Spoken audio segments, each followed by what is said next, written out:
Today we're with David Cooke, Anglophile, ex-England rugby captain, businessman, and more importantly, classic car nut, and you work with Salon Privé. Welcome, David. Thank you for having me. So you were born in Australia. Your family came to Britain in 1959. You were born in 55, so you came over fairly young. Yes, we did. My father was very ill, and he had a successful business out there at the time as a fisherman. He actually was running a trawling fleet in North Brisbane. They were catching prawns and Moreton Bay crabs, and he became very ill and decided to bring the family back to England, where he could get some help with the throat cancer that he had. Unfortunately, he died in 1964. So where did your early motoring influences come from? My early motoring influences came from when, after my father had died, we lived in Purley, and my mother was courted by a certain gentleman who was involved in a Formula One team at the time, and he invited my mother along to a number of races. And one race in particular, where she took myself and my brother, was Race of the Champions in 1967 at Brands Hatch, and I had the opportunity of sitting in the All-American Eagle that Dan Gurney was running that day. And it was from that point that I became completely besotted with cars, racing cars, anything that would drive very quickly and be on a racetrack. And then my mother remarried an engineer, and my stepbrother William and I were both the same age, and we had a common interest in scale electrics, building go-karts, and that's really where it started. You started your career in rugby with the Harlequins. Yeah. Barbarians? I played for the Barbarians, London, Middlesex, England, and didn't make the British Lions tour of whatever it was then, from 83, but I got carded and sat there waiting for someone to call me and say... All the best players do. Yeah, but unfortunately didn't get a British Lions cap, but I ticked the box on virtually everything else. Yeah, sure. In those days, you didn't get huge incomes from being a player as you do now, so how did you fund your early days in cars? Well, in those days it was an amateur game. Although you were training virtually every day, you were playing sometimes twice a week, you had to have a job still. But luckily, the world of property was the go-to place that rugby players were working in. And I had a very accommodating boss. I'd gone to college and got a degree in estate management. So I was able to travel, tour, and whenever I was in the office, I was wheeled in for a meeting to try and secure a contract, because they could say that I was playing against Wales the following Saturday, sort of thing. And that's how the world worked. There was a bit of money floating around illegally below the counter from people like Adidas and Nike who were trying to get into the game. But it was a very strange period of, you just had to make ends meet. So it was an interesting period, put it that way. Which then took you into property development. So how do you go from rugby player to London property developer? Well, when I retired in 1987, I realised I had to do something for myself rather than continue to work for a surveying practice or whatever. So in 85, when I had sort of given up my international career and I still played for the Harlequins for 2 years, I decided that I'd go into business for myself, and I set up an estate agency practice in Fulham, which I then built a couple of offices out in Earlsfield and South London, which became my stay business for that period. Red Kite is the company you operate in London. Yeah. You develop far outside of London, Brighton. Yeah, so Red Kite's a consultancy business. So we have developing clients, investment clients, high net worth families, and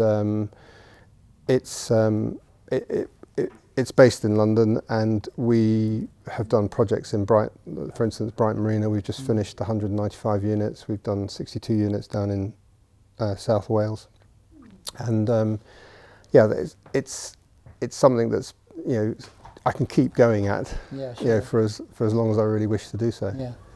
Power boating, did you look at any power boats down in Brighton when you were Power boats? No, I'd love to. Yeah. That's just another thing to get involved in, but okay. not for me now. But yeah, we've got some friends who've got some very nice bits of kit like. So now you're in a career that has an awful lot of money swilling around, as opposed to the rugby and sports in those days. Did you start your indulgence in your love of cars that young, at that point? Or? No, I started actually. I'd come out of a business that I'd sold in 94, 95, and I hadn't had time to really look at the car scene. And I went out, and on a whim, I bought an Jaguar XK 150 3.8S drophead. Yeah, nice car. Which I then, with a mate of mine, rallied, enjoyed the rallying, mainly if you were behind on time, you could put your foot down and have a bit of a blast. And we were very successful. We entered 2 rallies and won both. And then Rupert said, why don't you come up and have a look at Coy's? Coy's were running a historic festival up at Silverstone at the time. So I went up, and I couldn't believe, you know, these old boys getting out of these cars having a lot of fun.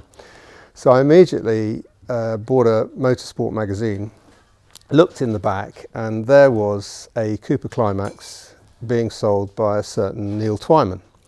And we are actually in Neil Twyman's offices or workshop at the moment. And so I phoned my stepbrother, who had, of course, a similar interest to me going way back when. And we turned up here full of trepidation to see this sort of ex-Jack Brabham car that had run at Monaco in 1957. And I bought it, and it also created a long-term friendship with Neil and his brother Craig here. And it's a journey that I've had for the last 20 odd years here, with buying various cars, building them up, moving them on. I have to say, there's a real family atmosphere. Having spoken to the lads, and at some point we're going to try and bend their arm to do this with us, but because they're really interesting. They're lifelong brothers in the motoring automotive world of racing and classic cars. Yeah. But you're good pals, aren't you? You're drinking buddies and we do a lot together. Yeah, we've raced a lot together. Yeah. And they look after the cars that I have, and we just have a lot of fun. Yeah. I could say that as time goes on now, the historic racing scene's become very serious. So probably the fun element is waning. But that may be because we're getting older and slower. I don't know. Well, the cars seem a lot slower, don't they? If you think about it in relative terms. But you know, there's got to be more adrenaline. I mean, they're more dangerous. I mean, if you think of the technology that you're racing in, it is more dangerous in the sense that the speeds you go, the braking technology, just. Yeah, no, it's a bit daunting, but once you're into it and you've learnt your trade and you feel comfortable in the car, and to be honest, you know, I'm never going to go out and win anything, you know, of a major note. I do it for the fun. I do it for the camaraderie with Neil and Craig and the mechanic, and we just have a lot of fun, and that's what it's always been about. It has slightly changed in the last couple of years because there's a lot of new money that's come into the game that just want to win. We noticed that. And you win at all cost. Well, you know, I'm out there to have a bit of fun. Yeah, my days of winning at all costs were when I was playing rugby, not when I'm in my 60s trying to race in historic racing. Yeah, in terms of collectible cars, there's a new cohort of serious collectors. We call them investor collectors, because it's not about the car. In our world, in your world in particular, the car is the star, and it's much more about the investment aspect about many of the vehicles. Yeah. And there's two camps of thought that sometimes this new money will sort of keep out those that are keen and serious enthusiasts with a limited budget, simply because somebody with an unlimited budget can swallow them up. But I find it's generally only at the very top end, but it is there still. Yeah. And it is something we have to kind of manage, hopefully. But, yeah, no, it does need managing, and the problem is that if you win the TT at Goodwood with a car, that car is going to have an extra bit of pizzazz value to it than it would if it had been at the back of the grid. Yeah. So you just got to be mindful that there's an unlimited budget scene that's coming in, and people like me who have to work this on a budget, have to still be able to do it and still be able to enjoy ourselves. And at the moment we can. Yeah, sure. And hopefully it will stay like that. But everything is just getting incredibly more expensive. The entry fees, the cost of getting cars there, etc., etc. Which brings us to the current point. I've seen at least two of your cars downstairs. Yeah. And which we're going to cover in a sec. But so just tell me about your present garage. What have you got? Well, not a lot at the moment.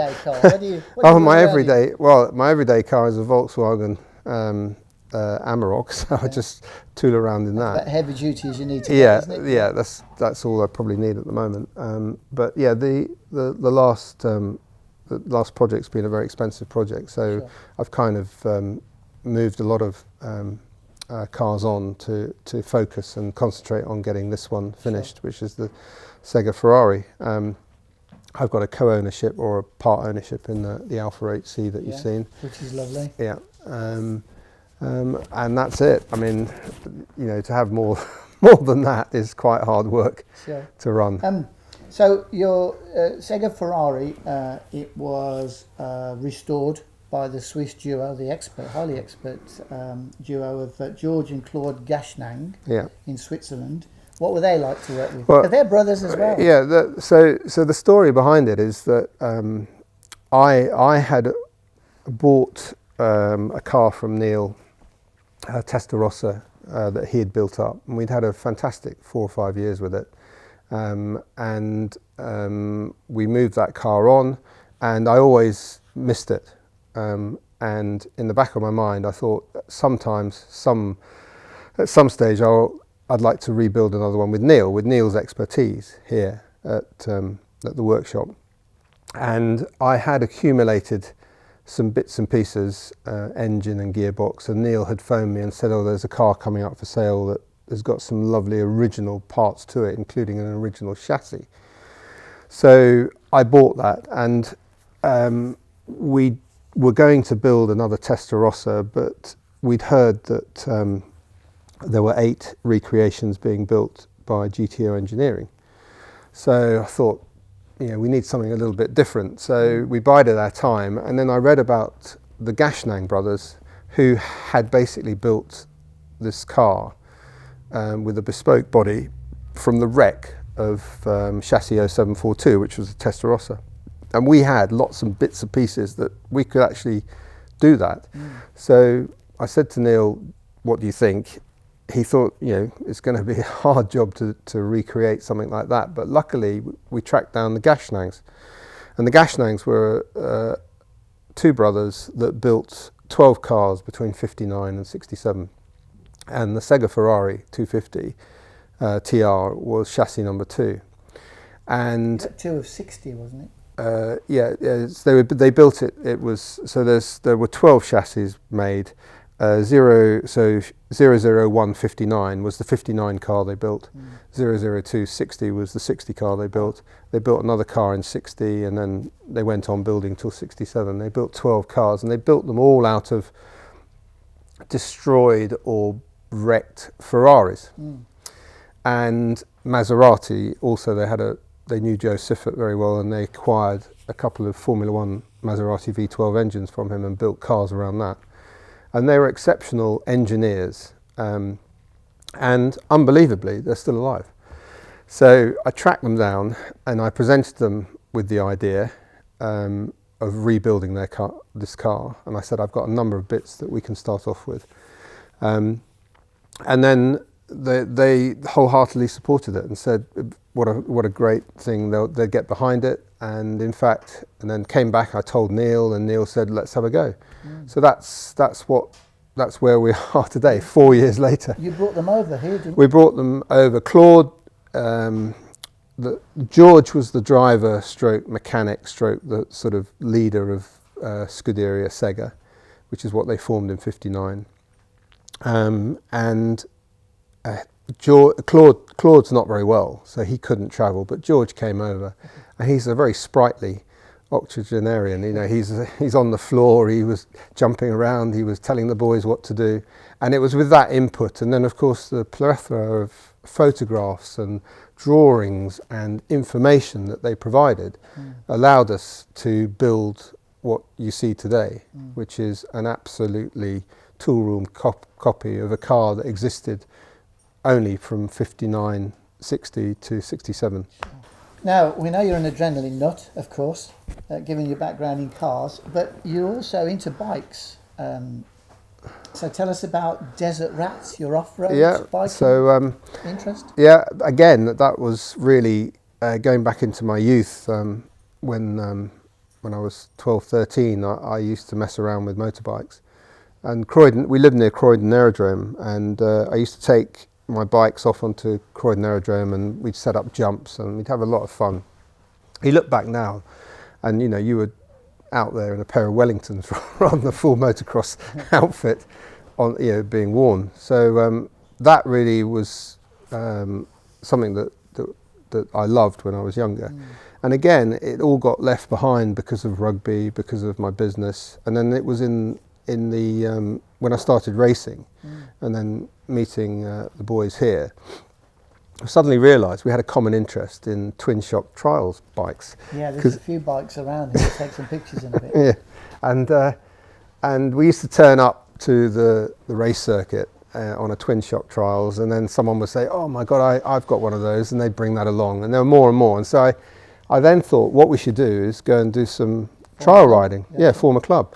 So we went down to Wales, but unfortunately, my love affair with Wales sort of finished, one with rugby and two with the wet and the cold and the damp, and the number of rides I organised down there always ended up in disaster of falling down granite steps or bikes going away on slimy, rocky outcrops and whatever. And it was in the pub one night. I had about 8 racers there, historic racers there.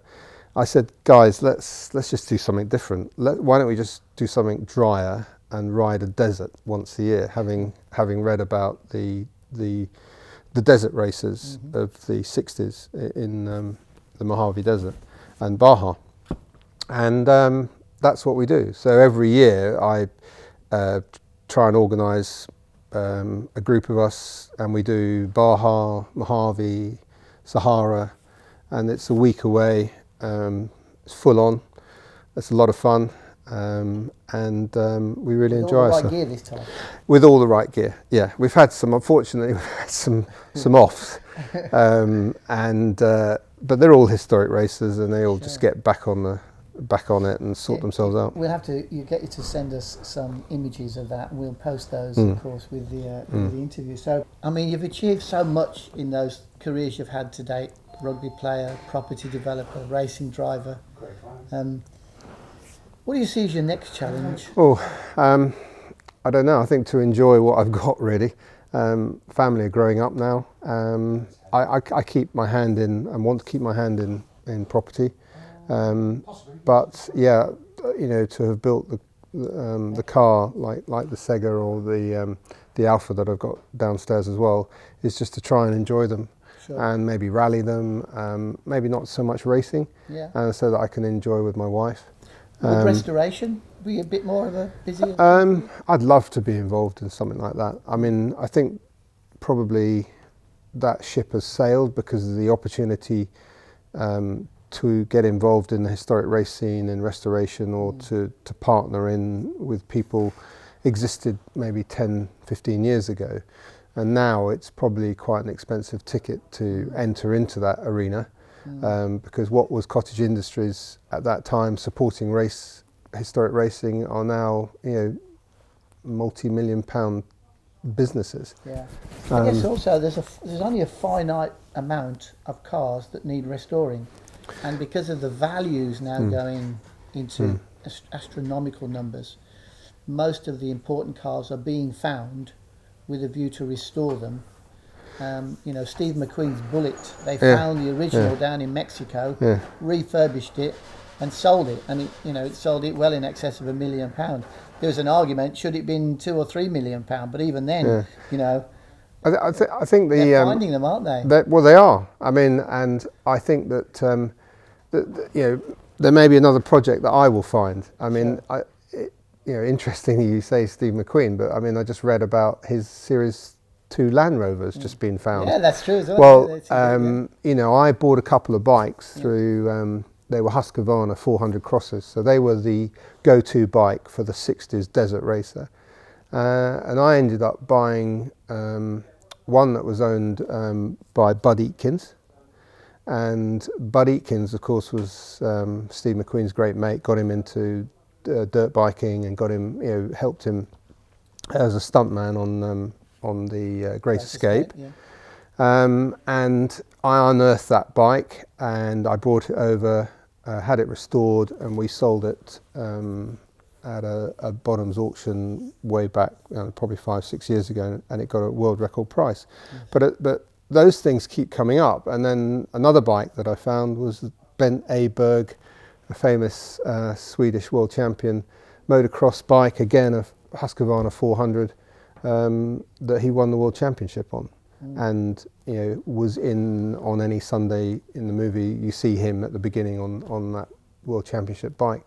So these things still keep coming up, and I'm sure there'll be another stone will be turned over. And, you know, with the network that I now have with the guys here and the people I've met, I'm sure there'll be something else that will come up that we could play with and sort out. So probably that's something I might continue to still do. You know, you can tell from your smile that in the classic car world, the word passion's used a lot. You know, everyone's passionate about that car, and it can be a Mini, 850 standard straight off the track, and the guy's mad passionate about it. But the way you smile every time you mention, I mean, it's there, isn't it? You can't. I think the petrol, as people say about petrol heads, it's just there, isn't it? You love it. It is, I think, but it brings back memories, doesn't it? That's the thing. I mean, you know, and when I see some of the cars that I race against, you know, I've seen them when I was a young kid. I always remember being in Slough with my mother, and I started to cross the road, and she grabbed me and she pulled me back. And along came a Ford GT40, obviously out on a test day or a test track or test run or something like that. And I always remember, like when I sat in that All-American Eagle, back when I was whatever I was, 9, 10, 11 years old. I always remember that time that Mum grabbed me, pulled me back, and then this grey car just shot past, and it was just like, what is that? And those are the sort of things I think that give you the passion, is that you're kind of reliving your youth a bit. Well, that's the other word used, isn't it? Iconic, and that's about as iconic as you get, of course. Absolutely. And not only you're reliving your youth, you're reliving a time when you had these heroes, and these heroes would be Jack Brabham, or they would be, Steve McQueen, or whoever it might be, and you can actually relate to them because you'd be in the cars that they raced, the cars that they owned, or similar to the cars they owned, and it's just that reliving of the past, which I think is where the passion comes from. Yeah, surely. So now we get to some of the fun stuff. We know all about your background, and thank you for that. Now, okay, so in the classic car world, there are kind of two camps. Are you oily hands or polish under your fingernails? I'd love to be oily hands, but I just don't have the technical ability, so and I don't polish cars much either, so that that's where I'm at. I think I'd like to be oily hands, but I'm definitely not a polisher because all my cars are pretty unpolished. Shiny or patiner? Patiner. Okay. Top Gear, the most watched automotive show in the world. First gen or second gen? First gen, definitely. The second gen is very good, isn't it? Well, I don't know. They just featured the Baja yesterday, but they only. I mean, we've done it 3 times with the Desert Rats, and we haven't had a failure to finish. And they couldn't last 50 minutes. So. Well, they took a while to get there with the second generation show, with a few changes to the lineup, but it's brilliant now. I watched it the other week again. It's great. Okay, ketchup or brown sauce? Brown sauce. Okay. McDonald's or Burger King? McDonald's. Fish and chips or Chinese? Fish and chips. Beer or lager? Lager.